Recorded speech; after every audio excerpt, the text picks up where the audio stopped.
في ليلة هادية والدنيا ساكتة كان كريم وسارة قاعدين في بيتهم الجديد. فجأة وبدون سبب واضح بدأ صوتهم يعلى وخناقة جامدة قامت بينهم. كل كلمة كانت بتطلع منهم كأنها خارجة من حد تاني مش هما. الخناقات بقت يومية وكل واحد فيهم حسس إن التاني بقى شخص غريب. سارة بقت بتسمع همسات بالليل وكريم بيشوف حاجات بتتحرك في البيت من غير سبب. كل ركن في البيت بقى فيه برودة غريبة، حتى الكلب بتاعهم رفض يدخل الأوضة. في ليلة كريم صحي على صوت باب الأوضة بيتفتح لوحده، والهوا البارد دخل فجأة. حس بخطوات حد مش شايفه وصوت همسات قريبة من ودنه. حاول ينادي على سارة لكن صوته اتخنق في الزور. الصبح لقوا رسالة مكتوبة على الحيطة باللون الأحمر: البيت ده مش ليكم. تفتكروا إيه اللي بيحصل؟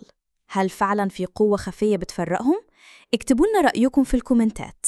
لو القصة دي شدتكم ما تنسوش تدوسوا لايك وتشيروا الفيديو مع أصحابكم واشتركوا في القناة عشان يوصلكم كل جديد. دعمكم هو اللي بيخلي القصص تكمل.